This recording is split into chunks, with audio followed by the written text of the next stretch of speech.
Welcome to the Comic Book Shop of Doom. I'm your host, and this is the nightly news for Wednesday, June 3rd, 2020. I'm doing this a little bit early because I got called into work tomorrow. So I wanted to get this done early. And there's not a lot of news because of the riots and vandalism going on. And still the COVID-19 has been put to the back burner, I guess. But this is what we got. Okay, I'll start with wrestling news. Rob Gronkowski is not under a WWE deal anymore. That's why he lost the 24/7 title to R-Truth. He had 3 appearances lined up for them, and he made them all. And he's got a clause in his NFL contract where they don't want him doing any other sports because they're afraid he'll get hurt. So until further notice, he's out of wrestling, and unless Tampa Bay Buccaneers bend and let him do an angle or something. But so he's gone. There's a guy, Jackson Riker. I've never seen this guy because I haven't watched wrestling in a long time, at least WWE wrestling. And he's on the SmackDown brand, and he's part of the Forgotten Sons tag team. Well, he's getting some heat because he made some pro-Trump statements on Twitter and some statements about the rioting and the vandalism. So he's getting heat from his coworkers for that. Hulk Hogan and his wife Linda, separately but I guess together, they've been banned from ever coming in and showing up even just as guests. So I guess they can't even buy a ticket to AEW. Tony Khan says it's over Hogan's racist statements years ago, and Linda Hogan made some statements on Twitter recently about the violence and the rioting. And for one, what is he going to do? Is he going to block everybody that he doesn't agree with from coming to his wrestling show? And the whole thing is, would Hogan and his wife ever go to AEW? Come on, that's a joke. This is just a publicity stunt, in my opinion. There's a lot of corporations that are using this, pushing agendas and lying to people straight out. I don't believe half of the stuff I hear in the media anymore because it's all lies. Okay, we're going to head on to movie and comic book news, which there isn't much. Okay, Kate Kane will not be replaced on Batwoman. That was Ruby Rose. What they're going to do is there's going to be a new character is going to assume the Batwoman name. So they haven't said who it's going to be, but they said that they want to hire a lesbian. So that's one of the pre-requirements to that, and WWE was pushing that Sonya Deville.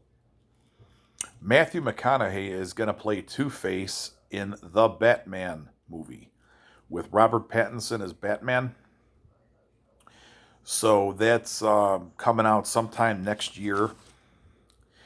Comic book news. Okay, this is where most of the stuff we have today is.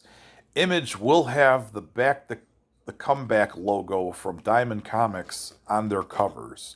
So it's the little yellow stamp. So they're going to put that on their covers. Okay, I've made a list of comic book shops that got vandalized in the riots. We got 13 as of right now that have been in the media that I've seen. Okay, this is the biggest one. Nothing's happened to it. But, okay, this is a really weird story. This place called Atomic Basement in L.A. Mike Bellwood is the owner of this. He's the guy that threatened Ethan Van Sciver a couple of months back with shooting him in the face because when the COVID-19 shutdown happened, his comic shop, Atomic Basement, was only open for 10 weeks, and he blamed this on Ethan Van Sciver and Trump. So this guy's got some mental issues. Well, some rioters were going to break in or burn the place down, but his neighbor, some guy that owns another business, had a Glock. So he pulled out a gun and waved it at these guys, and they left the business alone. So it was about to get busted into, robbed, burned down, whatever, but they didn't because they were threatened with violence. There's 2 stores in Minneapolis, Minnesota. They're right next to each other. One's called Uncle Hugo's Science Fiction Bookstore, and the other one, Uncle Edgar's Mystery Bookstore. Both have been completely burned down. So in the riots, both stores are gone. The owner said he's going to rebuild. Okay, Dreamhaven Books and Comics in Minneapolis, that was hit. Jeffrey's Heidi Ho Comics in Santa Monica, California was hit. Golden Apple Comics in LA was hit, but all they did was break some windows. Crazy Fred's Cards and Comics Lounge in La Mesa, California was hit. Here's a shop that's near me. Top Cut Comics in Berwyn, Illinois. I've never heard of this place. And that's about maybe 15 minutes from my house. I've never heard of this place. It got broken into and vandalized and looted. Challenger Comics River North store in Chicago, it got broken into. Now, I've been to the original Challenger store. That's at a different location. This is the second store. So this one was hit downtown.